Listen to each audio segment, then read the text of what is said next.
তো আজকে আমরা যা শুনবো আমাদের হেদায়েতের উদ্দেশ্যে শুনবো, আমাদের লাইফটারে চেঞ্জ করার জন্য শুনবো। This Quran is a life changer. এই কোরআন মানুষের লাইফ চেঞ্জ করে। It's a problem solving methodology. এটা প্রবলেমের সলিউশন করে দেয়, সমাধান। কিন্তু এই সমাধান আমাদেরকে নিতে হবে। আমরা এই সমাধান নেওয়ার জন্য প্রস্তুত তো? ইনশাআল্লাহ। সারা বছরই সুস্থ ছিলাম, ঠিক কিনা? পুরো বছরই আমাদেরকে রিজিক দিয়ে ধন্য করেছে কে? এত সুখে থাকার পরেও ভূতে কিলায়, ঠিক কিনা? আমরা কমপ্লেইন করি, আল্লাহ এইটা নাই, ওইটা নাই, এইটা চাই, ওইটা চাই, এইটা লাগবে, ওইটা লাগবে। তো এই জন্য রাসূল সাল্লাল্লাহু আলাইহি ওয়াসাল্লাম বলেছেন, উনজুর ইলা মান হুয়া আসফালা মিনকা।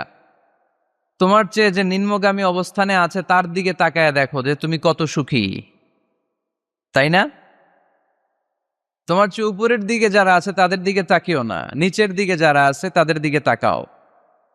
হাসপাতালের বার্ন ইউনিটে যান, আগুনে ঝলসে গিয়েছে যে সমস্ত মানুষের দেহ, তাদেরকে ভর্তি করা হয় হাসপাতালের বার্ন ইউনিটে।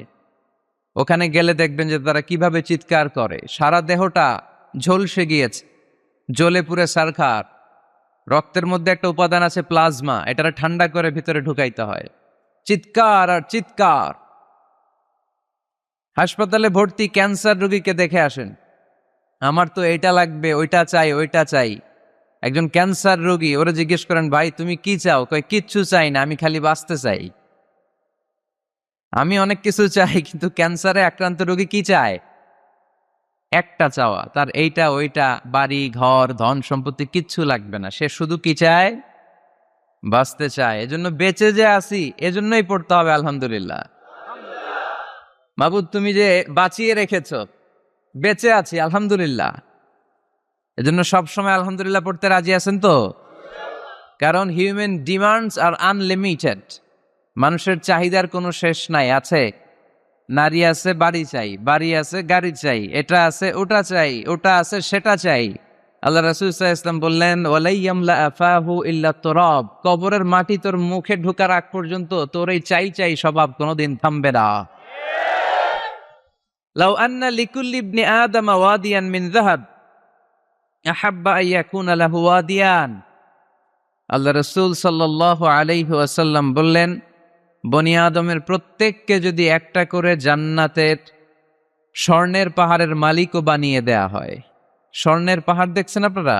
আমিও দেখি নাই। তো এই স্বর্ণের পাহাড় প্রত্যেককে যদি একটা করে আল্লাহ মালিক বানিয়ে দেয়, তারপরেও আমরা প্রত্যেকে আরেকটা পাহাড়ের মালিক হওয়ার জন্য ট্রাই করব। স্বভাব। আসলে সমস্যাটা কি? স্বভাব। বুঝে শুনে উত্তর করেন তো, একটা স্বর্ণের পাহাড়ের মালিক যদি আমি হই, শুধু আমি না, আমার 14 পুরুষ এটারে বিক্রি করে খেয়েও কি শেষ করতে পারবো? তাইলে আরেকটা স্বর্ণের পাহাড় লাগবে কেন আমার? আল্লাহ রাসূল সাল্লাল্লাহু আলাইহি ওয়াসাল্লাম বললেন, একটা স্বর্ণের পাহাড়ের মালিক হলেও আরেকটা স্বর্ণের পাহাড়ের জন্য মানুষ পাগল হয়ে যাবে। ওয়ালাইয়ামলা আফাহু ইল্লা তুরাব। কবরের মাটি যেদিন ওর মুখে না ঢুকবে, ওর এই খাই খাই নাই নাই এই স্বভাব তার বন্ধ হবে। আমরা ওই অকৃতজ্ঞশীল বান্দাদের অন্তর্ভুক্ত হতে চাই। আমরা সুখে দুঃখে কি পড়ব? আরো জোরে পড়েন, কি পড়ব? আমরা সব সময় আলহামদুলিল্লাহ পড়ব। আমরা সব সময় আল্লাহ শুকরিয়া করব। শুকরিয়া করলে আল্লাহ নেয়ামত বাড়িয়ে দেয়। লা ইন শাকারতুম লা আযীদান্নাকুম ওয়া লা ইন কাফারতুম ইন্না আযাবী লাশাদীদ। যদি আমার শুকরিয়া করো আমি নেয়ামত বাড়িয়ে দেব, আর না শুকরি করলে আযাব দেব। নাও দ্য ডিসিশন ইজ ইয়ার্স। আমরা আল্লাহর নেয়ামত চাই। এজন্য আমরা কমপ্লেইন করব না যে আল্লাহ এইটা দাও নাই, ওইটা দাও নাই, এইটা পাই নাই, ওইটা পাই নাই। ও অত ভালো আছে, আমি ভালো নাই কেন? ওর চাকরি হয়, আমার হইল না কেন? ও বিসিএস এ টিকে, আমি ফেল মারলাম কেন? ওর ব্যবসায় হিট লালে লাল, আমার খালি লস কেন? কিচ্ছু দিলা না আল্লাহ তুমি আমার। বলবেন এগুলা? সবসময় কি বলবো? আরো জোরে কি বলবো? This is my first and foremost message today for you. আজকের দিনের প্রথম মেসেজ হচ্ছে আমরা সবসময় আলহামদুলিল্লাহ পড়বো। রাজি আছেন? আল্লাহ তুমি কবুল করো। নানা কারণে আমাদের মন খারাপ হয়। আল্লাহ রাসূল সাল্লাল্লাহু আলাইহি ওয়াসাল্লামেরও মন খারাপ। আমাদের মন খারাপ হলে আমাদের বন্ধুরা আমাদের মন ভালো করে। আল্লাহ রাসূল সাল্লাল্লাহু আলাইহি ওয়াসাল্লামের বন্ধু কে? আল্লাহ রাসূল সাল্লাল্লাহু আলাইহি ওয়াসাল্লামের যখন মন খারাপ হতো স্বয়ং আল্লাহ তাআলা আল্লাহ রাসূলের মন ভালো করে দিত। সুবহানাল্লাহ, আসতে পড়েন। সুবহানাল্লাহ পড়লে লাভ আছে না? একবার সুবহানাল্লাহ পড়লে আকাশের জমিনের মাঝখানের যত গ্যাপ, ফাঁকা জায়গা, এই পুরো ফাঁকা জায়গাটাতে সওয়াব দিয়ে পরিপূর্ণ করে আল্লাহ আপনার আমলনামায় ঢুকিয়ে দেয়। এই যে এখন আওয়াজ করে কয় সুবহানাল্লাহ। সওয়াবের কথা শুনছে? সওয়াব আছে যেখানে আমরা আছি। সূরাতুদ দুহা মোটিভেশনাল সূরা। আল্লাহ রাসূল সাল্লাল্লাহু আলাইহি ওয়াসাল্লামের বড্ড মন খারাপ। রাসূল সাল্লাল্লাহু আলাইহি ওয়াসাল্লামের মন খারাপ, আল্লাহ সহ্য হচ্ছে না। তাই রাসূল সাল্লাল্লাহু আলাইহি ওয়াসাল্লামের মন ভালো করে দেওয়ার জন্য আল্লাহ একটা সূরা নাজিল করলেন। সূরাটার নাম সূরাতু আদ-দুহা। এই সূরার কেন্দ্রীয় আলোচ্য বিষয় হচ্ছে মুমিন কখনো হতাশ হয় না, মুমিন কখনো নিরাশ হয় না, মুমিন কখনো হাল ছেড়ে দেয় না। মুমিন সব সময় ভরসা রাখে একজনের উপর, তিনি কে? আমরা কখনো হতাশ হই না, ঠিক কিনা? আমরা কখনো নিরাশ হই না, ঠিক কিনা? আমরা কখনো হাল ছেড়ে দেই না, আমরা ভরসা রাখি একজনের উপর, তিনি কে? আমাদেরকে রাস্তা দেখায় কে? এজন্য আমরা হাল ছেড়ে দেই না, আমরা নিরাশ হই না, আমরা হতাশ হই না, আমরা ভরসা রাখি একজনের উপর, তিনি কে? হ্যাঁ, এটা ঠিক। মাঝে মাঝে আমাদের জীবনে বিপদ আসে, পরীক্ষা আসে, মুসিবত আসে, এগুলো আসে আমাদেরকে শক্ত করার জন্য, ঠিক কিনা? আমাদের কোমরকে সোজা করার জন্য, আমাদের পায়ের নিচের মাটিকে শক্ত করার জন্য, প্রতিকূল পরিবেশে কি করে বীর দর্পে দাঁড়িয়ে থাকতে হয়, নিজের অস্তিত্বের প্রমাণ দিতে হয়, সেটা শিক্ষা দেবার জন্য। এজন্য মুমিনের হারাবার কিছু নেই। লা তাইয়াসু মির রাউহিল্লাহ, আল্লাহর রহমত থেকে নিরাশ হয়ো না। ইন্নাহু লা ইয়াইয়াসু মির রাউহিল্লাহি ইল্লাল কওমুল কাফিরুন, কাফের ছাড়া, মুশরিক ছাড়া, নাস্তিক ছাড়া, মুনাফিক ছাড়া কেউ কখনো আল্লাহর রহমত থেকে নিরাশ হয় না। আমরা সব সময় আল্লাহর রহমতের ভিখারি, আমরা সব সময় আল্লাহর রহমতের প্রত্যাশী, আমরা সব পরিস্থিতিতে ভরসা রাখি একজনের উপর, তিনি কে? তাহলে এটা হচ্ছে সেন্ট্রাল থিম, যে আমরা হতাশ হব না। Never lose hope, never be frustrated, never be upset. কখনো মন খারাপ করা যাবে না, আমরা আল্লাহর উপর ভরসা রাখি। এটা হচ্ছে কেন্দ্রীয় আলোচ্য বিষয়। এই সূরাটা নাজিলের একটা ব্যাকগ্রাউন্ড আছে। যেহেতু এটা মাক্কি সূরা, আল্লাহ রাসূল সাল্লাল্লাহু আলাইহি ওয়াসাল্লামের কাছে কোরআনের আয়াতগুলো নাজিল হতে শুরু করলো। রাসূল সাল্লাল্লাহু আলাইহি ওয়াসাল্লাম কোরআনের আয়াতগুলো প্রচার করতে শুরু করলো। যাই নাজিল হয় রাসূল সাল্লাল্লাহু আলাইহি ওয়াসাল্লাম কি গোপন করে রাখতেন? বা যা নাজিল হয়েছে তার অর্ধেক শোনাইতেন, বাকিটা শোনাইতেন না? এরকম? ইয়া আইয়ুহার রাসূল বাল্লিগ মা উনজিলা ইলাইক, হে নবী, হে রাসূল, যাই নাজিল হয় আপনি ছড়িয়ে দেন। রাসূল সাল্লাল্লাহু আলাইহি ওয়াসাল্লাম ছড়াইয়া দিতেন। যেটাই নাজিল হয় কাল বিলম্ব না করে বিশ্বনবী এই আয়াতের দাওয়াত দিতে শুরু করতেন। নাজিল হলো ইকরা বিসমি রাব্বিকাল্লাযী খালাক, খালাকাল ইনসানা মিন আলাক, ইকরা ওয়া রাব্বুকাল আকরামুল্লাযী আল্লামা বিল কলম, আল্লামাল ইনসানা মা লাম ইয়ালাম। পড়েন সুবহানাল্লাহ। নাজিল হলো পড়ো তোমার রবের নামে, যিনি শিখিয়েছেন। আমাদেরকে শিখিয়েছে কে? আমাদের সৃষ্টি করেছে কে? Read in the name of your lord who has created, পড়ো তোমার প্রভুর নামে যিনি শিখিয়েছেন। নাজিল হলো 5 আয়াত, আল্লাহ রাসূল সাল্লাল্লাহু আলাইহি ওয়াসাল্লাম পৌঁছে দিলেন। নাজিল হলো ইয়া আইয়ুহাল মুজাম্মিল কুমিল লাইলা ইল্লা কালিলা, বিশ্বনবী পৌঁছে দিলেন। নাজিল হলো ইয়া আইয়ুহাল মুদ্দাসসির কুম ফাআনজির, পৌঁছে দিলেন। যাই আসে পৌঁছে দিতেন, যাই আসে পৌঁছে দিতেন। কিন্তু হঠাৎ করে ওহী আসার ধারাবাহিকতা হুট করে বন্ধ হয়ে গেল, ওহী আর আসে না। ফলে রাসূল সাল্লাল্লাহু আলাইহি ওয়াসাল্লাম নতুন কোন কোরআনের আয়াত মক্কাবাসীদেরকে শোনাতে পারে? মক্কাবাসীরাও এসে রাসূল সাল্লাল্লাহু আলাইহি ওয়াসাল্লামকে খোঁচায়, বলে কি মুহাম্মদ, কিছু বলো না, যে নতুন কিছু শোনাও না, যে এতদিন তো অনেক পটপট করছো, অনেক কথা শোনাইছো, কই তোমার সেই কথা? রাসূল সাল্লাল্লাহু আলাইহি ওয়াসাল্লাম বলতে পারেন না। কেমনে বলবে? উনি কি মন গড়া কিছু বলে? ওমা ইয়ানতিকু আনিল হাওয়া ইন হুয়া ইল্লা ওয়াহয়ুই ইউহা, মন গড়া তিনি কিছু বলেন না, মন মস্তিষ্ক প্রসূত কোনো কথা তিনি জাতির কাছে পেশ করেন না। তিনি তাই বলেন যা তাকে নির্দেশ দেয়া হয়, আর নির্দেশটা দেয় কে? সবাই বলতে লাগলো, মুহাম্মদ তোমার নতুন কথাবার্তা কই? রাসূল সাল্লাল্লাহু আলাইহি ওয়াসাল্লাম চুপচাপ, কিপ সাইলেন্ট। কাফিররা বলতে শুরু করলো, ইন্না মুহাম্মাদান কালাহু রাব্বুহু, মুহাম্মাদের রব মুহাম্মদ রে ভুলে গিয়েছে, মুহাম্মাদের রব মুহাম্মদ রে বর্জন করেছে। তাই তো নতুন কিছু আসে না। মুহাম্মদ তোমার দিন শেষ, তোমার কাছে আর আসবে না ওহী। রাসূল সাল্লাল্লাহু আলাইহি ওয়াসাল্লাম খুব টেনশন শুরু করে দিলেন। আবু লাহাবের স্ত্রী উম্মে জামিল বলতে শুরু করলো, ইন্না শাইতানাকা কাদ তারাকাক, হে মুহাম্মদ তোমার শয়তান তোমারে তরক করছে। নাউজুবিল্লাহ পড়েন। শয়তান দ্বারা উম্মে জামিল সাইয়েদনা জিবরাইল আলাইহিস সালামকে বুঝিয়েছেন। তিনি বুঝিয়েছেন যে মুহাম্মদ, জিবরাইল তোমার কাছে আসে না, শেষ, তোমার দিন শেষ, তোমার খেলা শেষ, আর আসবে না। রাসূল সাল্লাল্লাহু আলাইহি ওয়াসাল্লাম নিজেও ভয় পেয়ে গেলেন। ঘটনা কি? আমার কোনো ভুল হচ্ছে না তো? আমি কোনো অন্যায় করে ফেললাম না তো? আল্লাহ আমার উপর নাখোশ হলেন না তো? আমরাও মাঝে মাঝে এরকম ফ্রাস্ট্রেশনে ভুগি না? কিরে, আল্লাহ বোধহয় আমারে পছন্দ করে না, এত দোয়া করি, আল্লাহ মনে হয় আমার দোয়া কবুল করে না, আল্লাহ মনে হয় আমারে চায় না, আল্লাহ মনে হয় আমারে ভালোবাসে না। তা না হলে আমার দোয়া কবুল হয় না কেন? আমি এত দুঃখী কেন? রাসূল সাল্লাল্লাহু আলাইহি ওয়াসাল্লাম ঠিক একই টেনশনে পড়লেন, ঠিক একই ডিলেমায় পড়লেন, ঠিক একই পেরেশানিতে ভুগলেন। কিরে, ওহী নাজিল হয় না কেন? আমাকে নিয়ে কাফির মুশরিকরা বেদিনরা ঠাট্টা বিদ্রুপ করে, উপহাস করে, কিন্তু আল্লাহ তাআলা কোনো ওহী নাজিল করে না। ঘটনা কি? আমার ভুল হলো না তো? আল্লাহ আমার উপর নাখোশ হলেন না তো? টেনশন। রাসূল সাল্লাল্লাহু আলাইহি ওয়াসাল্লাম টেনশনে ভুগছেন। ইন দ্য মিন টাইম আল্লাহ রাসূল সাল্লাল্লাহু আলাইহি ওয়াসাল্লামের টেনশন দূর করে দিয়ে আল্লাহ রাসূল সাল্লাল্লাহু আলাইহি ওয়াসাল্লামের মন ভালো করে দেওয়ার জন্য এই সূরা দোহা নাজিল করলেন কে?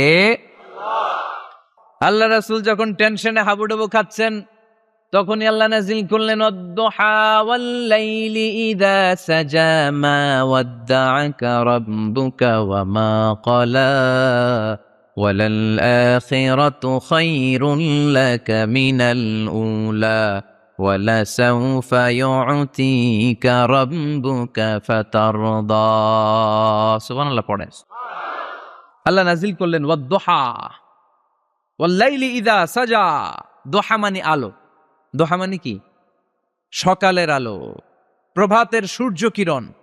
আলো মানে আশার আলো, সম্ভাবনার আলো। আলো বললেই মনের মধ্যে একটা সাহস জাগে না? আর অন্ধকার বললেই ভয় লাগে না? আমাদের ছোট্ট বাচ্চারা বাসার ভিতরে অন্ধকার হইলে ভয় পায় না? তার মানে অন্ধকার হচ্ছে ভয়ের প্রতীক, আর আলো হচ্ছে আশার প্রতীক। সুবহানাল্লাহ পড়েন। রাসূল সাল্লাল্লাহু আলাইহি ওয়াসাল্লামকে সান্ত্বনা দেওয়ার জন্য আল্লাহ দুইটা শপথ করলেন। চিল্লায় বলতে হবে কয়টা?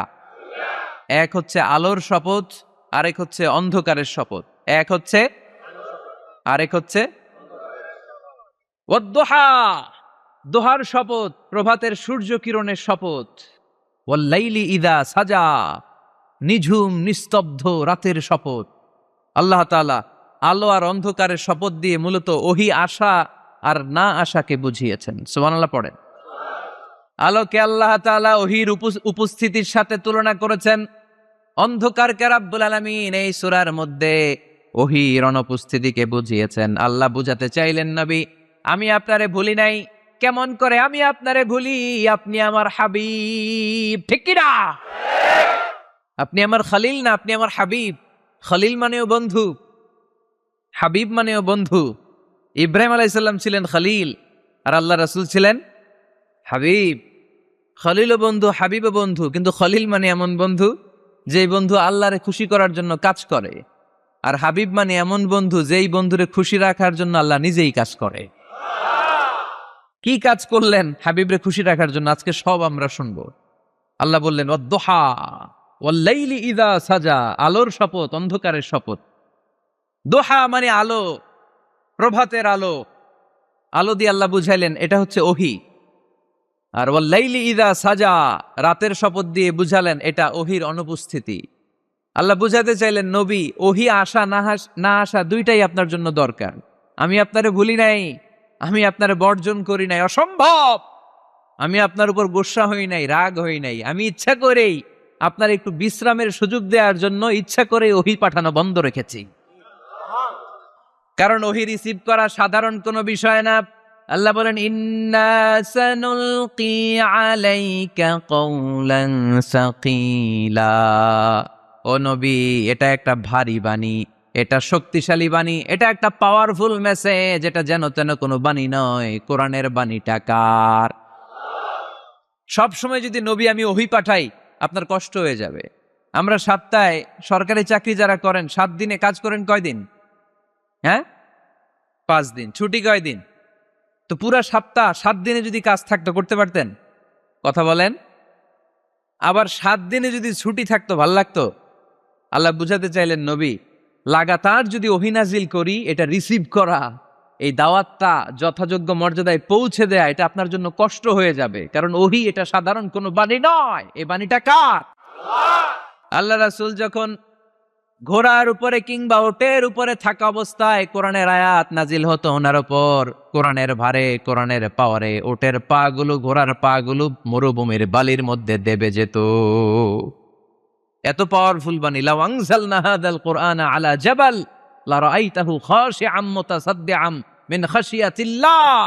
হে নবী, কোরআনকে আপনার কাছে না পাঠিয়ে পাহাড়ে নাজিল করলে, মাউন্ট এভারেস্টে নাজিল করলে, তুর পাহাড়ে নাজিল করলে, আল্পস পর্বতমালায় নাজিল করলে, আলাস্কা মাউন্টেন রেঞ্জ এটার উপর নাজিল করলে, এই ময়মনসিংহের গারো পাহাড়ের উপর নাজিল করলে, মুহূর্তে এই পাহাড়গুলো ভেঙে চুড়ে চুরমার হয়ে খান খান হয়ে যেত। তার মানে এই বাণীটা কি হালকা না শক্ত? ওটের উপর থাকা অবস্থায় যখন কোরআন নাজিল হতো ওটের পা দেবে যেত। ঘোড়ার উপর থাকা অবস্থায় কোরআন নাজিল হলে ঘোড়া বসে যেত। শীতের রাতে কোরআন নাজিল হলে আম্মাজান আয়েশা বলেন আমরা কম্বল গায়ে দিয়ে কাঁপতাম। ওয়া ইন্না জাবিনাহু লা ইয়াতাফাসসাদু আরাকান, রাসূল সাল্লাল্লাহু আলাইহি ওয়াসাল্লামের দাড়ি আর থুতনি বেয়ে ঝরঝর করে ঘাম ঝরতো। এক সাহাবীর মাথার মধ্যে পা রেখে বিশ্বনবী শুয়ে আছেন, ঘন্টাখানিক শুয়ে থাকলেন। সাহাবী বলে আমার ব্যথা লাগে না। বিশ্বনবী শুয়ে আছেন, হঠাৎ করে বিশ্বনবী ঘুম থেকে জাগলেন, কিন্তু এই সাহাবীর রানের উপর থেকে মাথা তোলেন নাই। ইন দ্য মিন টাইম কোরআনের আয়াত নাজিল হওয়া শুরু হলো। সাহাবী বলেন 1 ঘন্টা শুয়ে আছে আমি টের পাই না, কিন্তু যখন কোরআনের আয়াত নাজিল হলো মনে হলো উহুদ পাহাড়টা আমার পায়ের উপরে চেপে বসেছে। ঘন্টাখানিক শুয়ে আছে বিশ্বনবী সাইয়েদনা যায়েদ রাদিয়াল্লাহু তাআলা আনহুর রানের মধ্যে মাথা রেখে, উনি টেরই পাচ্ছেন না। কিন্তু ইন দ্য মিন টাইম হঠাৎ করে সাইয়েদনা জিবরাইল কোরআনের আয়াত নিয়ে আসলেন। বিষ্ণু ইসা ইসলাম কোরআনের আয়াত রিসিভ করতে শুরু করলেন। যখনই কোরআনের আয়াত নাজিল হলো সাহাবী বলেন বিশ্বনবীর মাথার ওজনটা এত বেড়ে গেল আমার মনে হচ্ছে মুহূর্তের মধ্যে আমার পায়ের রান ফেটে খান খান হয়ে যাবে। তার মানে এই কোরআনের মধ্যে পাওয়ার আছে না নাই? এটা কি হালকা বাণী না ভারী বাণী? প্রতিদিন যদি এই ভারী ভারী কথা বিশ্বনবীর কাছে রিসিভ হয়, বিশ্বনবী এই ওহির ভার স্নায়ুতে সহ্য করতে পারবে? আল্লাহ বলেন নবী আপনার কষ্ট হচ্ছে, এটা দেখে আমি ইচ্ছা করে ইন্টেনশনালি ইচ্ছা করে আপনার বিশ্রাম আর রেস্টের ব্যবস্থা রাখার জন্য কয়েকদিন ইচ্ছা করে ওহী নাজিল বন্ধ রেখেছি। কাফিররা বলে আমি আপনারে ভুলে গেছি। নো, নেভার, অসম্ভব। আপনি আমার হাবিব, আপনারে ভুলে যাওয়া আমার পক্ষে অসম্ভব।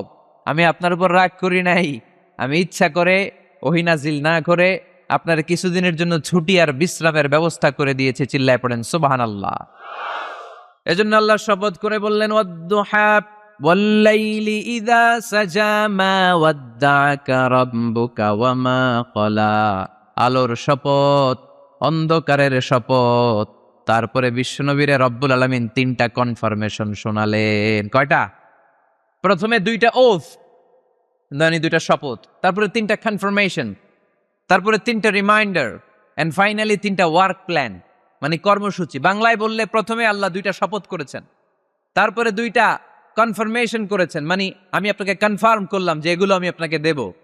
তারপরে 3টা রিমাইন্ডার দিয়েছেন, নবী আগে আপনারা কি দিছি শোনেন। আর সর্বশেষ আল্লাহ তাআলা বিশ্বনবীকে 3টা ওয়ার্ক প্ল্যান দিয়েছেন, মানে কর্মসূচি। চিল্লায় পড়তে হবে সুবহানাল্লাহ। কনফার্মেশন নাম্বার 1, মা ওয়াদ্দা'আকা রাব্বুকা ওয়া মা ক্বালা। ও নবী চিন্তা করবেন না, আমি আপনারে ভুলি নাই, আমি আপনারে বর্জন করি নাই।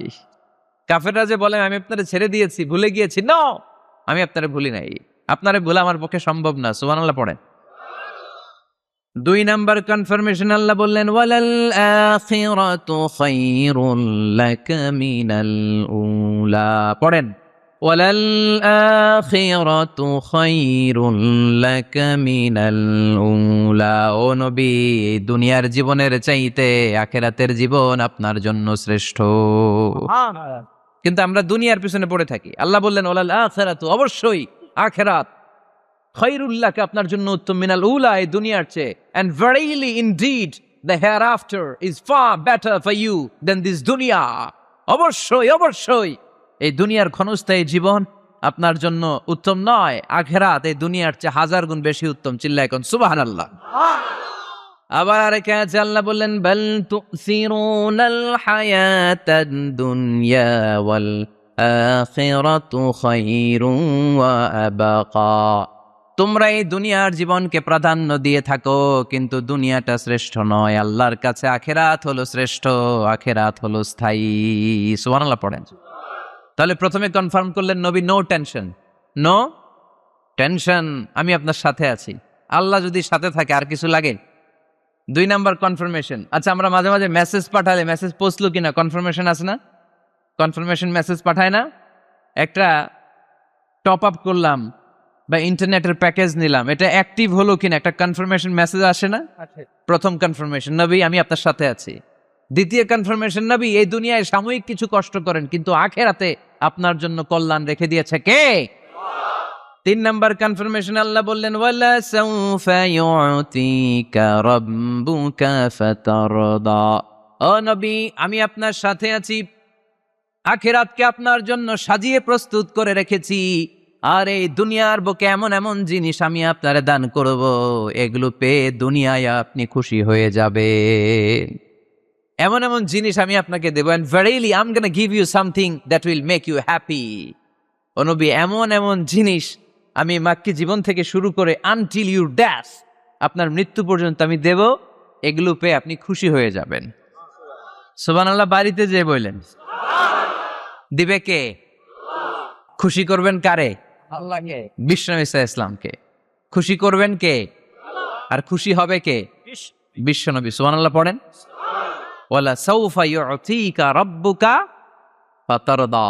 নবী এমন এমন জিনিস আমি আপনাকে দেব, আপনার এই পেরেশানি, দুঃখ, কষ্ট আপনার থাকবে না। কখনোই আমি আপনার মন খারাপ হতে দেব না। যখনই আপনি চিন্তিত, যখনই আপনি টেনশনে আছেন, যখনই আপনি পেরেশানিতে আছেন, এমন নাজ নেয়ামত আর খুশামদেদ আপনারে শোনাবো, সুখের সংবাদ শোনাবো, ওই সংবাদ শুনে আপনি নবী খুশি হয়ে যাবেন। তার মানে নবীর মন ভালো করার দায়িত্ব নিছে কে? কি আল্লাহ পাইছি আমরা। বিশ্বনবীর মন খারাপ, তখনই আল্লাহ অ্যাক্টিভ, তখনই আল্লাহ নেয়ামত পাঠায়। কিভাবে বিশ্বনবীর মন ভালো করেন আল্লাহ? মক্কাতে বিশ্বনবী যখন দাওয়াতি কাজ শুরু করলেন, বিশ্বনবী দেখলেন মক্কায় 2টা লোক আছে, এই 2 লোকের এক লোক যদি আমার ইসলামের ছায়ার তলে না আসে, তাহলে মক্কায় ইসলামের দাওয়াতকে বেগবান করা আমার জন্য কঠিন হয়ে যাবে। বিষ্ণু ইসা ইসলামের মন খারাপ, হায় রে, এই 2টার একজনও তো আমার কথা শোনে না, এই 2 জনের একজনও তো আমার দাওয়াত কবুল করে না। একদিন তাহাজ্জুদের সালাতে বিষ্ণু ইসা ইসলাম কেঁদে কেঁদে আল্লাহর কাছে দোয়া শুরু করলেন। বিশ্বনবীর যে মন খারাপ, আল্লাহ তো এটা বোঝে টোঝে না, তাই না? আল্লাহ তো বোঝে দেখে না, না? তাহাজ্জুদের নামাজে ভারাক্রান্ত মন নিয়ে আল্লাহ রাসূল সাল্লাল্লাহু আলাইহি ওয়াসাল্লাম দোয়া করলেন, আল্লাহুম্মা আইজ্জাল ইসলামা বিআহাব্বির রাজুলাইনি ইনদাক। আল্লাহ, মক্কার 2টা লোকের নাম তোমার কাছে বলবো আজকের তাহাজ্জুদের মুনাজাতে। 2টা লোকের নাম তোমার কাছে তাহাজ্জুদের ফরিয়াদে আমি উল্লেখ করব। 2টা লাগবে না, 2 জনের একজনরে দিলেই হবে। আল্লাহ রাসূল দোয়া করলেন, আল্লাহুম্মা আইজ্জাল ইসলামা বিআহাব্বির রাজুলাইনি ইনদাক। আল্লাহ, মক্কার 2 জনের একজনকে আমি চাই, এই 2 জনের যে কোনো একজন যেন কালিমা পড়ে মুসলমান হয়ে যায়। আল্লাহ রাসূল দোয়া করলেন, আল্লাহুম্মা আইজ্জাল ইসলামা বিআহাব্বির রাজুলাইনি ইনদাক বিউমর ইবনে আল খাত্তাব আও আবি জাহল ইবনে হিশাম। আল্লাহ, হিশামের বেটা আবু জাহেল এরে দাও, নাইলে খাত্তাবের বেটা ওমর রে দাও। সুবহানাল্লাহ পড়বেন না? কিন্তু আল্লাহ রাসূলের দোয়া কবুল হয় না। আল্লাহ রাসূল অপেক্ষা করছেন। ইন দ্য মিন টাইম সাফা পাহাড়ের পাদদেশে আরকাম ইবনে দারিল আরকামের ঘরে বিশ্বনবী বসে বসে কোরআনের দাওয়াত লুকিয়ে লুকিয়ে দিচ্ছিলেন। সাইয়েদনা ওমর ফারুক তখনও কালিমা পড়েন নাই। তিনি বিশাল একটা নাঙ্গা তলোয়ার নিয়ে বিশ্বনবীকে আক্রমণ করার জন্য যখন দারুল আরকামের ঘরের দিকে ছুটে আসছেন, সাহাবারা বলতে শুরু করলো, নবী আপনি ওই দরজা দিয়ে তাড়াতাড়ি মুহূর্তেই পালিয়ে যান, ওমরে ফারুক তলোয়ার নিয়ে আপনার সামনে চলে এলে রক্ষা নাই। আল্লাহ রাসূল বললেন, তোমরা সরব, দরজাটা খুলে দাও, ওমরকে আমার সামনে তাড়াতাড়ি চলে আসতে দাও। আমার মনে হচ্ছে ওই যে তাহাজ্জুদের জায়নামাজে বসে চোখের পানি ছেড়ে আল্লাহর কাছে যে ওই দিন রাতে দোয়া করেছি, আজকে আমার দোয়াটা কবুল হতে চলেছে। আমার তো মনে হচ্ছে আমার দোয়াটা কবুল হতে চলেছে, সরে যাও। হামজা ইবনে আব্দুল মুত্তালিব চাচারে সরাই দিলেন। সাইয়েদনা ওমরে ফারুক তলোয়ার নিয়ে এসে বিশ্বনবীর নূরানী চেহারার দিকে তাকিয়ে মুহূর্তেই কুপকাত হয়ে গেলেন। তলোয়ারটা বিশ্বনবীর সামনে রেখে দিয়ে বললেন, আশহাদু আল্লা ইলাহা ইল্লাল্লাহ ওয়া আশহাদু আন্না মুহাম্মাদান আবদুহু ওয়া রাসূলুহু। আমি সাক্ষ্য দিলাম আল্লাহ ছাড়া কোনো ইলাহ নাই, আপনি মুহাম্মদ আল্লাহর রাসূল। বিশ্বনবীর মন খুশি হয়ে গেল। ওয়ালা সাউফা ইউতিকা রাব্বুকা ফাতারদা। নবী হে, অচিরে এমন এমন জিনিস আমি আপনারে দেব, আপনি পাবেন আর খুশি হবেন, পাবেন আর খুশি হবেন। আপনার মন খারাপ, আমি আল্লাহ নিজ দায়িত্বে মন ভালো করে দেব। পড়েন সুবহানাল্লাহ। সাইয়েদনা ওমর ফারুক মুসলমান হয়ে গেলেন। এবার আবু জাহেল, উতবা, শাইবা, ওয়ালিদ ইবনে মুগিরা এদের টনক নড়ে উঠল। কারণ ওমরে ফারুকের মতো শক্তিশালী লোক মক্কায় দ্বিতীয়টা ছিল। উনি বললেন, ইয়া রাসূলুল্লাহ, আপনি কি সত্য নবী না? আল্লাহ রাসূল বললেন, হ্যাঁ সত্য নবী। এই কোরআন কি সত্য না? সত্য। ইসলাম কি সত্য ধর্ম নয়? এটাও সত্য। ওমরে ফারুক বললেন, ফা ফীমাল ইখতিফা, তাহলে লুকায় লুকায় কেন? তাহলে সাফা পাহাড়ের পাদদেশে আরকাম ইবনে আবিল আরকামের ঘরের ভেতরে অন্ধকার কূপে দাঁড়িয়ে কোরআনের তেলাওয়াত কেন? ময়দানে নেমে পড়েন, আমি ওমর আছি, দেখি কে কি করবে। রাসূল সাল্লাল্লাহু আলাইহি ওয়াসাল্লাম বললেন, না, এটা মাক্কি জীবন, ধীরে সুস্থে দাওয়াতি কাজ করো। ওমর ফারুকও ছাড়বে না। বললেন, ইয়া রাসূলুল্লাহ, একটা মিছিলের অনুমতি দেন। আল্লাহ রাসূল বললেন, যাও মিছিল দাও। ওমর ফারুক 2টা লাইন করলেন, মোট খুঁজে পেলেন 11 জন। সুবহানাল্লাহ পড়েন। এক লাইনের নেতা বানালেন আল্লাহ রাসূল সাল্লাল্লাহু আলাইহি ওয়াসাল্লামের খুদ চাচা হামজা ইবনে আব্দুল মুত্তালিবকে। আর আরেক লাইনে উনি দাঁড়ালেন 6 জন 6 জন 12 জন, উনি সহ 12 জন, 12 জনের মিছিল। সুবহানাল্লাহ পড়বেন না? তো মিছিলের সামনে দাঁড়িয়ে উনি একটা ছোট্ট এক বাক্যের ভাষণ দিলেন। উনি বললেন, মান আরাদা আন তাসকুলা উম্মু ইয়াতামা ওয়ালাদু তারমিলা যাওজাতুহু ফালিয়াসুদ্দানি। এই মক্কার নেতা খেতারা, কে আছো? কে চাও মায়ের বুককে খালি করতে? কে চাও সন্তানগুলোরে ইয়াতিম বানাতে? কে চাও তোমার স্ত্রীকে বিধবা বানাতে? সামনে আসো, পারলে আমি ওমরে ঠেকাও। ওমরে ফারুক দাঁড়ালেন, দাঁড়িয়ে তাকবীর শুরু করলেন, আল্লাহু আকবার, আল্লাহু আকবার, আল্লাহু আকবার। এক একটা স্লোগানে মক্কার মরুজমিন সেদিন থার থার করে কেঁপেছে। ইতিহাস সাক্ষী, আবু জাহেল, উতবা, শাইবা এই আল্লাহু আকবার স্লোগান আর শুনে নাই। হঠাৎ ভাবলো, ঘটনা কি? কার এত সাহস আমার নির্বাচনী এলাকায় আল্লাহু আকবার নামে স্লোগান দেয়? নেমে আসলো, ঘর থেকে বাইরে আইসা দেখে মিছিলের সামনে কে? ওমর রে দেখা দিছে এক দৌড়। শুধু কাফেররাই সাইয়েদনা ওমরে ফারুককে দেখে দৌড়াতো না, মুনাফিকরাও ওমরে ফারুককে দেখে দৌড় মারতো। ইভেন ইবলিস শয়তান ওমরে ফারুককে দেখলে দৌড় মারতো। সুবহানাল্লাহ পড়তে পারলেন না? আল্লাহ রাসূল ওমরে ফারুককে দেখলে বলতেন, ওমর, মা সালাকা শাইতান সালিকান ফাজ্জান ইল্লা সালাকা ফাজ্জান গায়রা ফাজ্জিকুম। ওমর, ইবলিস শয়তান যদি তোমার কোনো রাস্তা দিয়ে হাঁটতে দেখে, ইবলিস শয়তান ওই রাস্তা রেখে দিয়ে অন্য রাস্তা দিয়ে হাঁটে। ওমরে ফারুক আল্লাহর গিলাফ যে স্পর্শ করলেন আর মিছিল থামালেন, ওইরকম ওমর আমাদের দরকার আছে না নাই? বিশ্বনবী বললেন, লা নাবিয়্যা বা'দি ওয়ালা রাসূলা, আমার পরে কোনো নবী নাই, কোনো রাসূল নাই, তবে আমার পরে যদি কেউ নবী হতো, লাউ কানা বা'দি নাবিয়্যুন লাকানা উমর, আমার পরে যদি নবী হওয়ার যোগ্যতা কারো থাকে, আমার প্রাণের সাহাবা ওমরের ওই যোগ্যতা আছে। প্রভু তুমি বলেছ রাসূল দেবে না, বলনি দেবে না ওমর, বলনি দেবে না হামজা তারিক, খালিদ বিজয় সমর। প্রভু তুমি বলেছ রাসূল দেবে না, বলনি দেবে না ওমর, বলনি দেবে না হামজা তারিক, খালিদ বিজয় সমর। প্রভু তুমি বলেছ রাসূল দেবে না। সুবহানাল্লাহ পড়েন। ওইরকম একটা ওমর হইলে আমাদের জন্য এনাফ। ওই একটা ওমরের অপেক্ষায় বসে আছে গোটা মুসলিম উম্মাহ। চিল্লায় বলো ঠিক কিনা? ওমরে ফারুক কালিমা পড়ে মুসলমান হয়ে গেলেন, বিশ্বনবী খুশি হয়ে গেলেন। ওয়ালা সাউফা ইউতিকা রাব্বুকা, আল্লাহ বললেন নবী, যখনই আপনার মন খারাপ, যখনই আপনি পেরেশানিতে ভুগবেন, যখনই আপনি টেনশন করবেন, তখনই আপনার মন ভালো করে দিবে কে? আল্লাহর ঘোষণা, and verily Allah gonna give you something that will make you happy, এমন জিনিস আমি দেব, আপনি খুশি হয়ে যাবেন। আল্লাহ রাসূল সাল্লাল্লাহু আলাইহি ওয়াসাল্লাম দাওয়াত দিতে দিতে তায়েফ চলে গেলেন। তায়েফ নাম শুনেছেন? মক্কা থেকে 80 মাইল দূরে। আমি গিয়েছি কয়েকবার।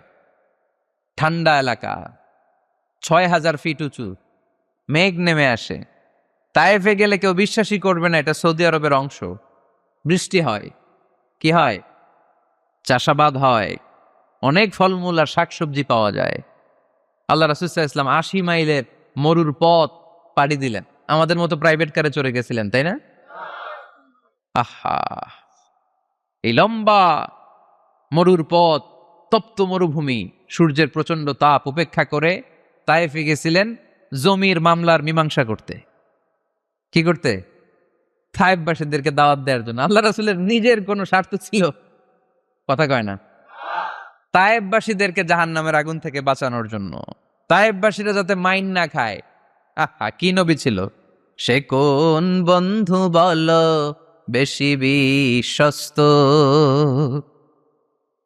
সে কোন বন্ধু বল বড় বিশ্বস্ত, কার কাছে মন খুলে দেয়া যায়, কার কাছে প্রাণ খুলে বলা যায়, হওয়া যায় অতি আশ্বস্ত। তার নাম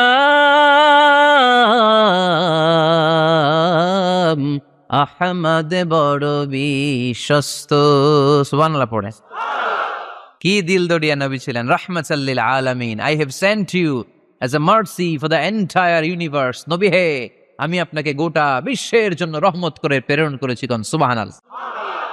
রহমতের নবী, দয়ার নবী, দাওয়াত দেওয়ার জন্য 80 মাইলের লম্বা মরুর পথ পাড়ি দিয়ে তায়েফের ময়দানে যখন ছুটে যায়, তায়েফের ছেলেরা বিশ্বনবীর দাওয়াত তো কবুল করেই নাই, বরং বিশ্বনবীর অপমান করেছে, বিশ্বনবীকে লাঞ্ছিত করেছে, বিশ্বনবীর সাথে মারপিট করেছে, বিশ্বনবীর গায়ে পাথর মেরেছে।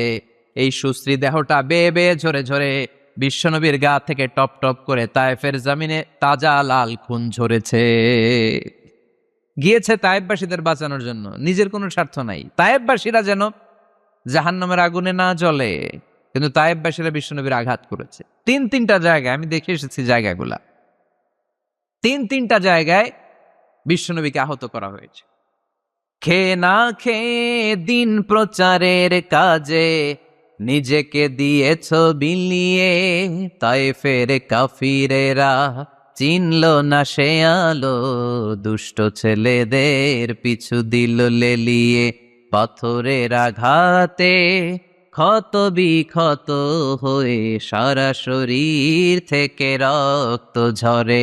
হে রাসূল, তোমাকে ভুলি আমি কেমন করে, হে রাসূল, তোমাকে ভুলি আমি কেমন করে, হাজার ব্যথা বেদনার পরে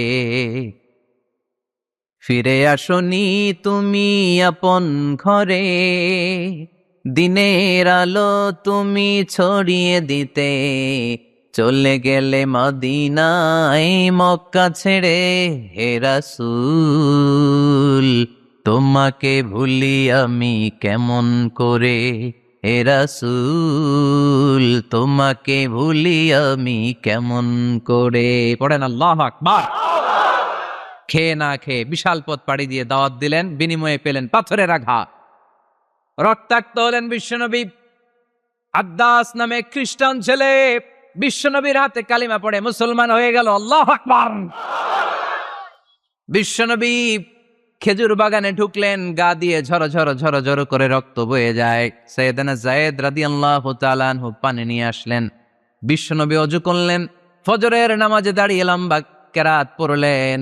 কেরাত শেষে বিশ্বনবী বসে আছেন, মন খারাপ। কার মন খারাপ?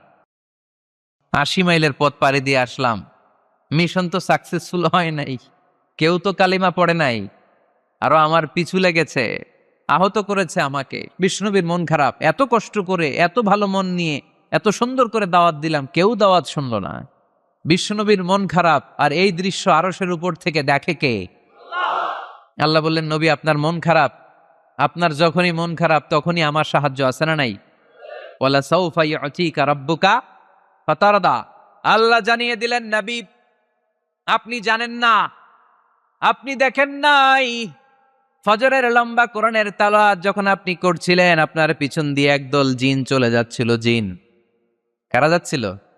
এই জিন জাতি বিশ্বনবীর তেলাওয়াত শুনে থমকে দাঁড়িয়েছে। কিরে, এত সুন্দর বাক্য তো জীবনে শুনি নাই, এত সুন্দর কথামালা, শব্দের ব্যঞ্জন, ভাষার মাধুর্য, অলংকার কখনো তো শুনি নাই। এটা তো কোনো মানুষের বানানো কথা হতে পারে না, এটা মন্ত্র হতে পারে না, এটা কবিতা হতে পারে না, এটা নিশ্চয় আল্লাহর বাণী। ইন্না সামি'না কুরআনান আজাবা ইয়াহদি ইলার রুশদি ফাআমান্না বিহি। নিশ্চয় আমরা আজীব কোরআন শুনেছি, শুধু শুনেই ক্ষান্ত থাকবো না, যেই কোরআন শুনেছি ওই কোরআনের উপর বিশ্বাস এনে আমরা জিনেরা মুসলমান হয়ে গেলাম। তারা তাদের এলাকায় যে দাওয়াত দিতে শুরু করলো। এই দৃশ্য বিশ্বনবী দেখছে নাকি? বিশ্বনবী তো তেলাওয়াত করতেছে ফজরের নামাজে। বিশ্বনবীর যখন মন খারাপ, আল্লাহ জানিয়ে দিলেন, নবী মন খারাপের কারণ নাই, দিতে আসছিলেন দাওয়াত দৃশ্যমান জাতিকে, মানে মানুষকে, কিন্তু এদের উপর যদিও দাওয়াত ফলপ্রসূ হয় নাই, অদৃশ্যমান এক জাতি, জিন জাতি আপনার মুখনিসৃত কণ্ঠে সুন্দর তেলাওয়াত শুনে পুরো জিন জাতি কালিমা পড়ে মুসলমান হয়ে গেছে। ওয়ালা সাউফা ইউতিকা রাব্বুকা ফাতারদা। নবী যেখানেই আপনি পেরেশান, যেখানেই আপনার মন খারাপ, ওখানেই মন ভালো করে দিবে কে? আল্লাহ রাসূল সাল্লাল্লাহু আলাইহি ওয়াসাল্লামের প্রিয়তমা স্ত্রী খাদিজাতুল কুবরা আত-তাহেরা রাদিয়াল্লাহু তাআলা আনহা ইন্তেকাল করলেন। রাসূল সাল্লাল্লাহু আলাইহি ওয়াসাল্লামের হৃদয়টা ভেঙে খান খান হয়ে গেল। চাচা আবু তালেব ইন্তেকাল করলেন, হৃদয়টা ভেঙে খান খান হয়ে গেল। চারদিক থেকে শত্রুতা বাড়তে শুরু করলো, কোন দিক থেকে সাহায্য নাই। বিশ্বনবী আবার পেরেশান, কই যাব, কোথায় গেলে আশ্রয় পাবো? আমার তো কেউ নাই, কেউ আমার দুনিয়ায় বেঁচে নাই। প্রাণাধিক প্রিয় স্ত্রী খাদিজাতুল কুবরা দুনিয়া ছেড়ে বিদায় নিল। যেই চাচা আমার শেল্টার দিয়ে রাখতো কাফেরদের হাত থেকে, চাচাও চলে গেল। এখন আমি কই যাব? আল্লাহ বললেন, কই যাবেন? জায়গা পান না, আমার আরশে চলে আসেন, আমার আরশে চলে আসেন। সুবহানাল্লাযী আসরা বিআবদিহি লাইলাম মিনাল মাসজিদিল হারামি ইলাল মাসজিদিল আকসা।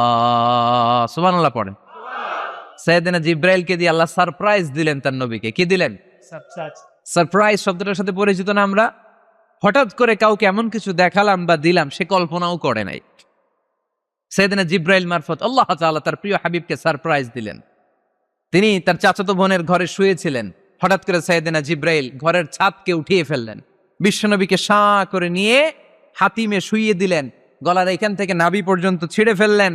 এটাকে বলে ওপেন হার্ট সার্জারি, শাক্কে সাদর, সিনা চাক করলেন। আল্লাহ রাসূলের হৃদয় বের করে জামজামের পানি দিয়ে ধৌত করলেন।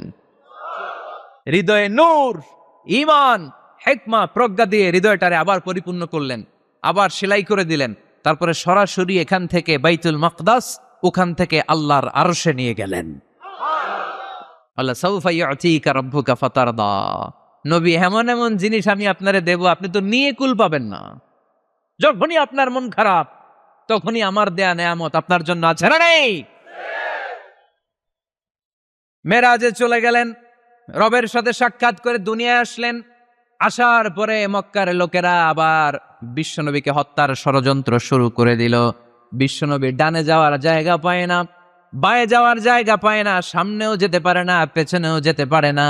আল্লাহ বললেন, নবী এই এলাকায় আর থাকার দরকার নাই, আপনি মদিনায় চলে যান। তবা, তয়বা, মদিনাতুন নবী, পবিত্র শহর, যে শহরের মাটিতে বরকত, যে শহরের বালুতে বরকত। চিল্লায় পড়েন সুবহানাল্লাহ।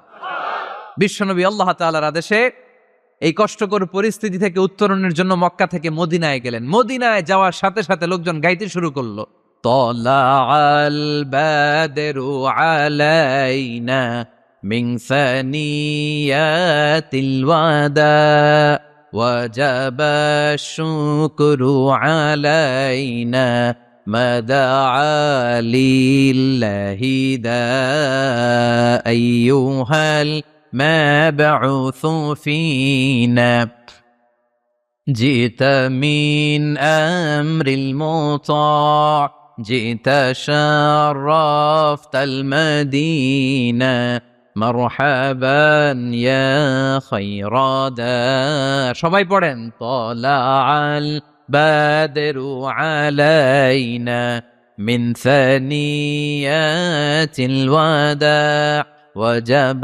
الشكر علينا ما دعا لله دا সুবহানাল্লাহ পড়েন। মক্কায় অত্যাচার, মক্কা থেকে গেলেন, সবাই ফুল নিয়ে দাঁড়ায় আছে আর পড়তে আরম্ভ করছে তলা আল বদ্রু আলাইনা। আবার বৃদ্ধ বনিতা, মদিনার ছোট বড় মাঝারি নারী পুরুষ কেউ বাদ যায় নাই, সবাই বিষ্ণু ইসলামকে ওয়েলকামিং রিসেপশন দেওয়ার জন্য চলে এসেছে। এই দৃশ্য দেখে বিশ্বনবীর মন খারাপ ছিল, আবার মন ভালো হয়ে গেল। এজন্য আল্লাহ বললেন ওয়াদ-দুহা ওয়াল-লাইলি ইযা সাজা মা ওয়াদ্দা'আকা রাব্বুকা ওয়া মা ক্বালা ওয়ালাল-আখিরাতু খায়রুল লাকা মিনাল উলা ওয়ালাসাউফা ইউ'তিকা রাব্বুকা ফাতারদা। সুবহানাল্লাহ পড়েন আওয়াজ করে। ওয়ালাসাউফা ইউ'তিকা রাব্বুকা ফাতারদা। হে নবী, এমন এমন জিনিস দিব আপনি খুশি হয়ে যাবেন, খুশি হয়ে যাবেন। মদিনাতে যে রাসূল সাল্লাল্লাহু আলাইহি ওয়াসাল্লাম মসজিদে নববী প্রতিষ্ঠা করলেন, আল্লাহ তাআলা কিবলা চেঞ্জ করে দিলেন। আগে পড়তো মক্কার দিকে নামাজ, এখন পড়ে ফিলিস্তিনের দিকে নামাজ। 16 থেকে 17 মাস রাসূল সাল্লাল্লাহু আলাইহি ওয়াসাল্লাম ফিলিস্তিনের দিকে, মানে ইহুদিরা যে দিকে নামাজ পড়ে ওই দিকে হয়ে নামাজ পড়লেন। কারণ আদেশটা কার? আল্লাহ। জোরে বলেন সবাই, আদেশটা কার? আল্লাহ। কিন্তু নবীর মন মানে না। নবীর মনে বড্ড আশা, আমার জন্মস্থান, আমার প্রিয় শহর মক্কার কাবা ঘরের দিকে যদি আমি সেজদা দিতে পারতাম আমার বড্ড ভাল লাগতো। কারণ কাবা আমার জন্মস্থান, মক্কা আমার জন্মস্থান, আমার বংশের গোড়া, আমার আদি পিতা ইসমাইল ইব্রাহিম এই কাবা ঘর নির্মাণ করেছে। তাই প্রত্যেকটা নামাজের পরে বিশ্বনবী আকাশের দিকে তাকায়, মনে মনে ভাবে কাবা যদি চেঞ্জ হয়ে যেত, কিবলা যদি আল্লাহ পরিবর্তন করে দিত কতই না ভালো হতো। নামাজ শেষে বিশ্বনবী দুঃখ নিয়ে উপরে তাকায়, আল্লাহ তো আর দেখে টেকে না, তাই না? দেখে দেখে। আল্লাহ বলে কাদ নারা তাকাল্লুবা ওয়াজহিকা ফিস সামাই। ও নবী, আপনি যে আকাশের দিকে তাকিয়ে মন খারাপ করে মনে মনে বিড়বিড় বিড়বিড় করে কি কি বলেন সব আমি জানি, সব আমি দেখি। ফাওয়াল্লি ওয়াজহাকা শাতরাল মসজিদিল হারাম। আর দেরি নয়, আর কাল বিলম্ব নয়, যেখানে ফিরে আপনার সেজদা দিতে মনে চায় আজ থেকে ওই কাবার দিকে আপনার কিবলা আমি মুহূর্তেই পরিবর্তন করে দিলাম গো নবী। নবীর যেটা মন চাইতেছে আল্লাহ ওইটাই দিতেছে। সুবহানাল্লাহ পড়েন। এজন্যই বলেছি খালিল মানে এমন বন্ধু যেই বন্ধু আল্লাহরে খুশি করার জন্য কাজ করে, আর হাবিব মানে এমন বন্ধু যেই বন্ধুরে খুশি করার জন্য আল্লাহ নিজেই কাজ করে। কোন সুবহানাল্লাহ। ফাওয়াল্লি ওয়াজহাকা শাতরাল মসজিদিল হারাম। মসজিদে হারামের দিকে মুখ ঘুরান নবী, মুখ ঘুরান। আপনার দুঃখ আমার সহ্য হয় না, যেদিকে আপনার নামাজ পড়তে মনে চায় ওই কাবার দিকেই পড়েন, চিল্লায় কোন সুবহানাল্লাহ। এভাবে যত জায়গায় নবী চিন্তিত, নবীর চিন্তা দূর করে দিছে কে? আল্লাহ রাসূল এই কোরআন থেকে জানতে পারলেন আগের নবীরা হায়াত পেয়েছে 1000 বছর, 2000 বছর। আগের নবীর উম্মতেরা হায়াত পেয়েছে 800 বছর, 1200 বছর। আমাদের নবী পৃথিবীতে বেঁচে ছিলেন কয় বছর? সবাই বলেন। এবং সুনানে তিরমিজির হাদিস, আল্লাহ রাসূল সাল্লাল্লাহু আলাইহি ওয়াসাল্লাম বলেছেন আমারু উম্মতি মা বাইনা আস-সিত্তিন ইলা 70। আমার উম্মতের গড় বয়স হবে 60 থেকে 70। ওয়া আকাল্লুহুম মা ইয়াজুজু যালিক, এর চেয়ে বেশি হায়াত পাবে হাতে গোনা অল্প কয়েকজন। বেশিরভাগই 60-70-এর মধ্যে মরে শেষ, ঠিক কিনা? এখন আমাদের সমাজের কি অবস্থা? এটাই তো। কত কত বাঁচে? 100 বয়স হয়েছে এরকম কে কে আছেন দেখি? আচ্ছা 80 বছর কার আছে দেখি? 80 পাওয়া যাবে বোধহয় দুই একটা। ওই যে মাশাআল্লাহ মাশাআল্লাহ মাশাআল্লাহ, এই চাচারা আছে, আল্লাহ কবুল করুক, আল্লাহ আরো হায়াত বাড়ায় দেখ। 50 আছেন কে কে দেখি? 50 অনেক অনেক, হাত নামান হাত নামান। অনেক হায়াত পাইছেন আপনারা, আল্লাহ আরো হায়াত দেখ, আরো হায়াত দাস করুক পড়ি আমিন। আমার উম্মতি মা বাইনা 60 ইলা 70, আমার উম্মতের গড় বয়স হবে 60 থেকে এই কথা শোনার পরে বিশ্বনবী আবার কাঁদতে শুরু করলেন। কারণ বিশ্বনবীর টেনশন হচ্ছে, আগের উম্মতের হায়াত পাইছে বেশি, আবাদত করছেও, আমার উম্মত হায়াত পাইছে কম, আবাদতের সুযোগও। হায় রে, আমার উম্মতের কি হবে, আমার উম্মতের কি হবে? এই নবী তো এমন নবী, সব নবীকে আল্লাহ একটা দোয়া করার সুযোগ দিয়েছিলেন, যে দোয়াটা করা মাত্রই কবুল। এটাকে আরবিতে বলে দাওয়া মুস্তাজাবা, লিকুল্লি নবিয়িন দাওয়া মুস্তাজাবা। সব নবীকে আল্লাহ একটা করে দোয়া করার সুযোগ দিয়েছে, আর এই দোয়াটা করা মাত্রই কবুল। আর সব নবীরা দুনিয়াতেই ওই দোয়া করে ফেলেছে। আল্লাহ রাসূল সাল্লাল্লাহু আলাইহি ওয়াসাল্লাম বলেছেন, ওয়া ইন্নী আখতাবিউ দাওয়াতি শাফাআতান লি উম্মতি ইয়াউমাল কিয়ামা। ওই দোয়াটা আমি দুনিয়ায় করি নাই, ওই দোয়াটা আমি তোমাদের জন্য কিয়ামতের ময়দানে যাতে তোমাদেরকে সুপারিশ করে জান্নাতে ঢুকাতে পারি, ওই জন্য রেখে দিয়েছি। আহা, কত কষ্টে বিষ্ণু ঈসা ইসলাম ছিলেন, খাবার ছিল না, পেটে পাথর বেঁধেছেন। যদি বলতেন আল্লাহ ওই দোয়াটা করলাম, আপনি খাবার দেন, জান্নাতের খাবার পাঠাই দিত কে? উহুদের ময়দানে দাঁত ভেঙেছেন, রক্ত ঝরেছে, যদি দোয়াটা করতেন মুহূর্তে বিজয় দিত কে? কোন পরিস্থিতিতে ওই দোয়াটা বিশ্বনবী করছেন? রেখে দিয়েছে। দেখেন, অন্য নবীর সাথে আমার নবীর অ্যাটিটিউডে পার্থক্য। অন্য নবীরাও চাইলে রাখতে পারতো এদের উম্মতের জন্য, না, বিপদের দিনে ওটা কাজে লাগাই ফেলছে। প্রত্যেক নবী একটা করে দোয়া করার সুযোগ পেয়েছিল, যে এই দোয়াটা করা মাত্রই কবুল। সব নবীরা দুনিয়াতেই শেষ, একমাত্র শুধুমাত্র কেবলমাত্র আমার আর আপনার নবী ছাড়া রেখে দিয়েছেন তিনি, রেখে দিয়েছেন ওই দোয়া আমাদের জন্য, আমার জন্য, আপনার জন্য, আমাদেরকে বাঁচানোর জন্য ওই দোয়া রেখে দিয়েছে। চিল্লায় বলেন ঠিক কিনা? রেখে দিয়েছেন। কাঁদতে লাগলেন, আল্লাহ, আগের উম্মতেরা হায়াত পেয়েছে 1000 বছর, ইবাদত করেছে বেশি, আমার উম্মতেরা 60 আর 70-এর মাঝখানে মরলে এদের নসিবে কি হবে?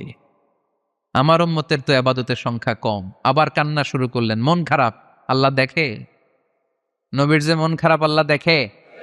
আল্লাহ নাজিল করলেন, ইন্না আনজালনাহু ফি লাইলাতিল কদরি ওয়া মা আদরাকা মা লাইলাতুল কদর লাইলাতুল কদরি খায়রুম মিন আলফি শাহর। সুবহানাল্লাহ পড়েন। আল্লাহ বলে, নবী আপনি কাঁদবেন না, আপনার চোখের পানি আমার সহ্য হয় না। অন্যান্য নবীর উম্মতদেরকে হায়াত দিয়েছি বেশি, কদরের রাত দেই নাই। আপনার উম্মতকে যদিও হায়াত লম্বা দেই নাই, কিন্তু আপনার উম্মতকে আমি লাইলাতুল কদরের রাত দিয়েছি গো নবী। লাইলাতুল কদরি খায়রুম মিন আলফি শাহর, 1000 মাসের চেয়ে সেরা। এই এক কদরের রাতে যদিও 60 থেকে 70 বছরের মধ্যে মারা যাবে, কিন্তু এই এক কদরের রাতে ইবাদত করলে 1000 বছর ইবাদত করলে যে সওয়াব, তার চেয়েও বেশি সওয়াব আপনার উম্মতের আমলনামায় ঢুকায় দিবে কে? আল্লাহ। খায়রুম মিন আলফি শাহর, 1000 বছর। 1000 বছরে হয় 83 বছর 4 মাস। আলফি শাহর 1000 মাস, 1000 মাসে হয় 83 বছর 4 মাস। এজন্য কদরের রাতে ইবাদত করতে রাজি আছেন তো? বিশ্বনবীর যেখানেই মন খারাপ, মন ভালো করে দেয় কে? সর্বশেষ কিয়ামতের ময়দানে মাকামে মাহমুদে বিশ্বনবী সেজদায় পড়ে কাঁদবেন। আল্লাহ বলবেন, জিব্রাইল যাও, দুনিয়ায় কান্না সহ্য করতে পারি নাই, আজ কিয়ামতের ময়দানেও আমি আমার নবীরে কাঁদতে দেব না। ইযহাবিয়া জিব্রাইল কুল্লাহু মা ইউবকিক, যে আমার নবীরে বলো, নবী আপনি কাঁদেন কেন? সাইয়েদনা জিব্রাইল যে বললেন, নবী আল্লাহ জিজ্ঞেস করেছেন আপনার কান্নার কারণ কি? বিশ্বনবী তখনও সেজদা থেকে মাথা তোলেন না, সেজদায় পড়ে উত্তর দেয়, উম্মতি উম্মতি উম্মতি উম্মতি রব্বি হাবলি উম্মতি। আল্লাহ আমার গুনাহগার উম্মতের কি হবে? আল্লাহ আমার উম্মতের কি হবে? আল্লাহ আমার উম্মতের কি হবে? আল্লাহ বললেন, জিব্রাইল তাড়াতাড়ি যাও, আমার নবীর কান্না আমার সহ্য হয় না, আমার নবীর কানে কানে যে বলো, ইন্না সানুরদিকা ফি উম্মাতিক, দুনিয়াতে যেমনি আপনি পেরেশান অবস্থায়, মন খারাপ অবস্থায় আমি আপনার মন ভালো করে দিয়েছি, আজকে আপনার উম্মতের ব্যাপারও এমন একটা ঘোষণা আসবে, ওই ঘোষণা পেয়ে আপনি আজও খুশি হয়ে যাবেন গো নবী, আজও খুশি হয়ে যাবেন। ইরফা রাসাক, নবী আপনি মাথা তোলেন, মাথা তোলেন, আর সেজদায় পড়ে থাকবেন না। ইরফা রাসাক, মাথা তোলেন। সাল তুতা, কি চাইবেন চান, দিয়ে দেব। ওয়াশফা তুশাফা, যার জন্য রেকমেন্ডেশন করবেন, যার জন্য সিগনেচার করে দিবেন, যার জন্য সুপারিশ করে দিবেন, তার সুপারিশই কবুল করে নেব। চিল্লায় এখন সুবহানাল্লাহ। এরপর বিশ্বনবী সুপারিশ করতে শুরু করবেন। আর আমাদেরকে জান্নাতে ঢোকাতে শুরু করবেন, তারপরেও নবী ক্ষান্ত হবেন না। এরপর একটা পতাকা হাতে নিবেন, ওই পতাকার মধ্যে লেখা আলিফ লাম হা মিম দাল, মানে আলহামদু, লিওয়াউল হামদ, প্রশংসার পতাকা। ওইটা নিয়ে জান্নাতের দরজার সামনে দাঁড়াবেন, তখনও পেরেশান।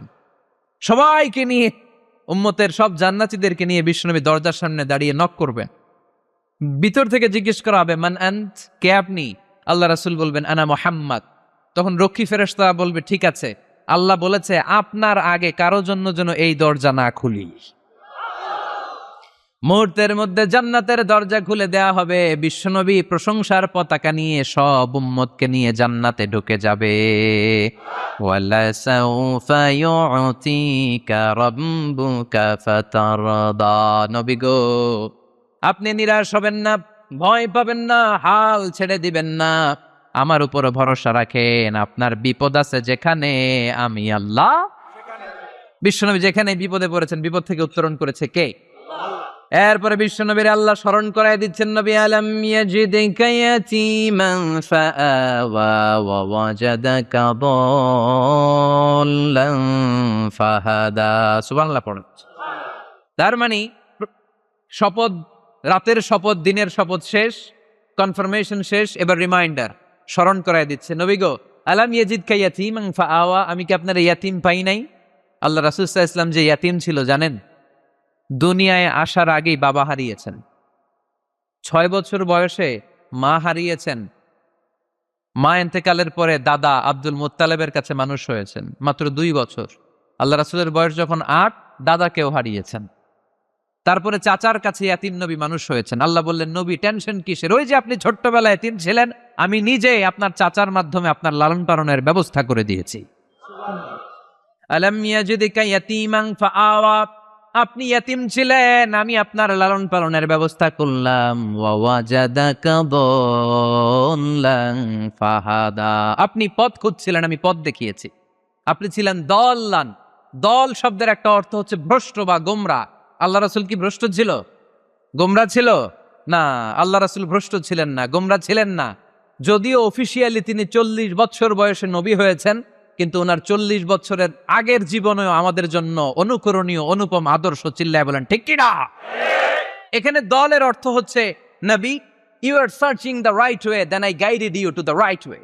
You are searching the truth, আপনি সত্য পথ খুঁজছিলেন, খুঁজে পাচ্ছেন না, কোনটায় কোনটায়, আপনি পথ হারা পথিকের মতো খুঁজছিলেন। অনেক সময় হয় না, কিরে টাঙ্গাইল যাব, রাস্তা কি এইটা না ওইটা? মাঝে মাঝে আমরা দোদল্যমান থাকি, আছে না নাই? আল্লাহ বললেন, নবী আপনি সত্য খুঁজছিলেন, সত্য কি এদিকে না ওদিকে? আমি বললাম, নবী ওই দিকে নয়, আপনি এই দিকে যান, এভাবে আমি আপনার পথ দেখিয়েছি। চিল্লায় এখন সুবহানাল্লাহ। আমরা যখন পথ ভুলে যাই, পথ দেখায় কে? জোরে বলতে হবে কে?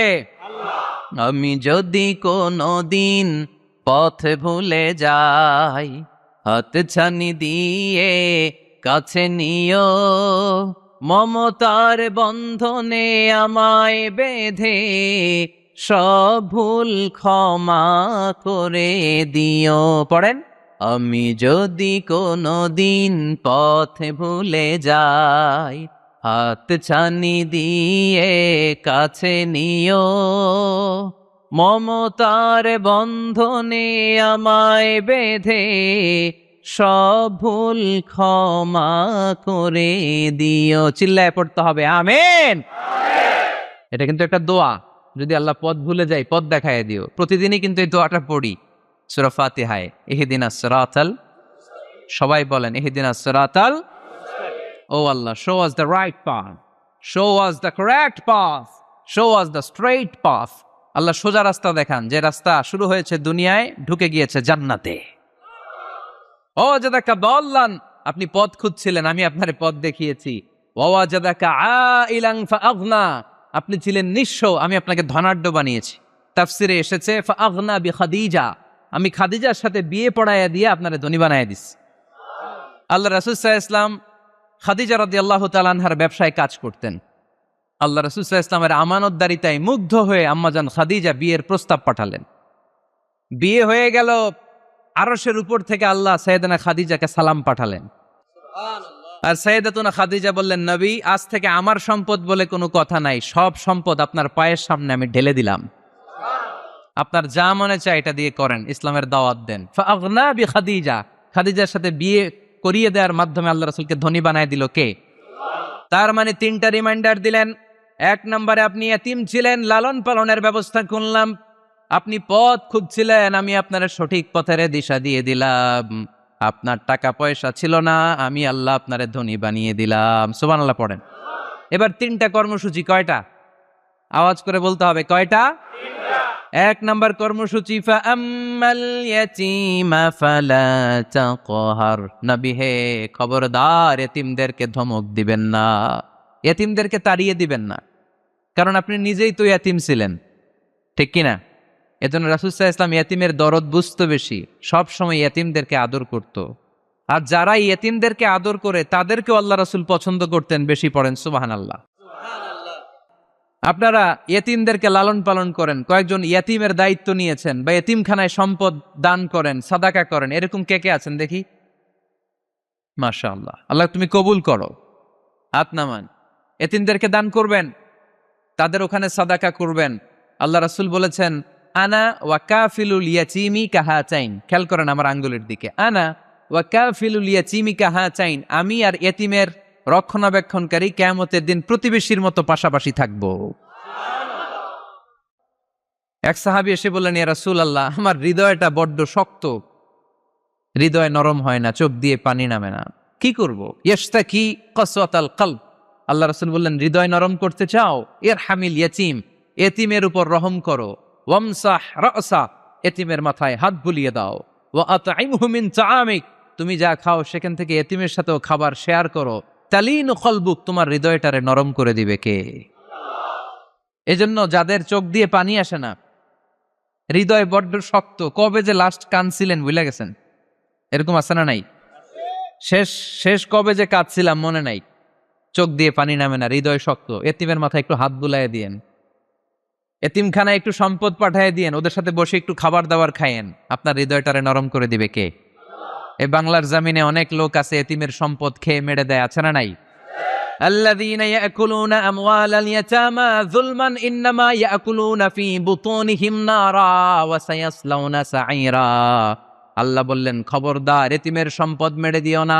যারা এতিমের সম্পদ অন্যায়ভাবে ভক্ষণ করেছো, তার সম্পদ খাও নাই, পেটে আগুন ঢুকিয়েছো, কিয়ামতের দিন ওই আগুনের মধ্যেই থাকবা, ঠিক কি না? ভাই মারা গেছে, ভাতিজার দায়িত্ব পাইছে, সব সম্পদ মাইরা খেয়ে দিস, আছে না নাই? খবরদার, সম্পদ খান নাই আপনি, আগুন খাইছেন, আগুন ঢুকিয়েছেন পেটে, আর ওই আগুনের মধ্যে আপনার বাসস্থান জাহান্নামে নির্ধারণ করে দিবে কে? এজন্য বিশ্বনবীর প্রথম কর্মসূচি দিলেন আল্লাহ। নবী, যেহেতু আপনি এতিম ছিলেন, তাই ফাআম্মাল ইয়াতীমা ফালা তাকহার, নবী এতিমদেরকে আপনি ধমক দিবেন না, তাড়িয়ে দিবেন না। 2 নম্বর কর্মসূচি, ওয়া আম্মাস সাইলা ফালা তানহার। নবী গো, যারা ভিক্ষা করতে আসে, ভিক্ষুককে কখনো নবী তাড়িয়ে দিয়েন না, ভিক্ষুককে তাড়াবেন না, ধমক দিবেন না। অনেকে ধমক দেয়, আছে না নাই? আপনি বড় সাহেব, বড় বাড়ির মালিক, একজন আসছে ভিক্ষা করতে, আপনি তাড়ায় দিচ্ছেন, ওরেও বড় সাহেব বানাইতে পারতো কে? ও যেখানে দাঁড়িয়ে ভিক্ষা করে ওই জায়গায় আপনারা ভিক্ষুক বানাতে পারতো কে? আপনি গাড়িতে চড়ে বেড়ান, রাস্তায় জ্যামের মধ্যে যখন প্রাইভেট কারগুলো আটকে যায়, পথ শিশুরা ছোট্ট ভাঙ্গা থালা নিয়ে গ্লাসের সামনে এসে গ্লাসে নক করে, বলে, স্যার 2 দিন ধরে কিছু খাই নাই, 5টা টাকা দেন, বলে না? আহা, গ্লাসও নামায় না অনেকে, ধমক দেয়। খবরদার, ধমক দিয়েন না। ওরে প্রাইভেট কারে বসাইতে পারতো কে? ভাঙ্গা থালা দিয়ে আপনারে ফুটপাতে নামায় দিতে পারতো কে? এই যে বিশ্বনবীরে সাবধান করলেন, বিশ্বনবীকে বলার মাধ্যমে গোটা উম্মার জন্য আল্লাহ শিক্ষা রেখে দিয়ে বললেন, ফাআম্মাল ইয়াতীমা ফালা তাকহার ওয়া আম্মাস সাইলা ফালা তানহার। ও নবী, খবরদার ইয়াতীমদের সাথে কখনো কর্কশ আচরণ করবেন না। যারা ভিক্ষা করতে আসে, যারা ফরিয়াদি, তাদেরকে ধমক দিয়ে তাড়িয়ে দিবেন না। ওয়া আম্মা বিনি'মাতি রাব্বিকা ফাহাদ্দিস। সুখে দুঃখে সব সময় আল্লাহর নেয়ামতের বর্ণনা শুরু করে দেন। আলহামদুলিল্লাহ পড়েন। ওয়া আম্মা বিনি'মাতি রাব্বিকা ফাহাদ্দিস। যে নেয়ামত পেয়েছেন এটা বর্ণনা করেন। আমরা নেয়ামতের শুকরিয়াও করব, বর্ণনাও করব। ইন্নাল্লাহা ইউহিব্বু আইয়ারা আসারা নি'মাতিহি আলা আবদি। আল্লাহ তাআলা যে নেয়ামত বান্দাকে দিয়েছে, ওই নেয়ামতের বহিঃপ্রকাশ ওই বান্দার গায়ে, শরীরে, কাজে দেখতে চায়। আলহামদুলিল্লাহ পড়েন। এজন্য যারা টাঙ্গাইলের ধনী আছেন, সিরাপাড়া কাপড় পরবেন না। আপনি ধনী, আপনি সুন্দর জামা পরবেন আর বলবেন আলহামদুলিল্লাহ, আল্লাহ দিয়েছে আমাকে। আল্লাহ 5 তলা বাড়ির মালিক বানাইছে, মাথাটা নিচু করে শুকরিয়া করেন, আলহামদুলিল্লাহ, আল্লাহ দিছে এই বাড়ি আমারে। আপনি 10 বিঘা জমির মালিক, আপনি বলতে পারবেন অসুবিধা নাই, আল্লাহ দিছে আমার, আলহামদুলিল্লাহ, কারণ আল্লাহই বলেছে ওয়া আম্মা বিনি'মাতি রাব্বিকা ফাহাদ্দিস ফাহাদ্দিস ফাহাদ্দিস, বর্ণনা করো। আল্লাহ কি নিয়ামত দিয়েছে বর্ণনা করো, এটার বহিঃপ্রকাশ যেন তোমার মধ্যে থাকে। কিপটামি করার সুযোগ ইসলামে নেই। দান করার সময় ভারসাম্যপূর্ণ দান। তাহলে প্রথম কর্মসূচি, ইয়াতিমদেরকে তাড়িয়ে দেয়া যাবে না, ভিক্ষুকদেরকে ধমক দেয়া যাবে না, আর বিপদে আপদে সবসময় প্রশংসা করব কার? সূরাতুদ দোহার এই হচ্ছে শিক্ষা, যে মুমিন কখনো হাল ছাড়ে না। আমার নবীরে বিপদে আপদে যে আল্লাহ সাহায্য করছে, ওই আল্লাহ তো নাই না? ওই আল্লাহর শক্তি, ক্ষমতা, মর্যাদা, সার্বভৌমত্ব আগের মতো আছে না নেই? এজন্য বিষ্ণু ইসা ইসলামকে বিপদে যিনি সাহায্য করেছে, আমাদেরকেও বিপদে পড়লে সাহায্য করবে কে? আল্লাহ।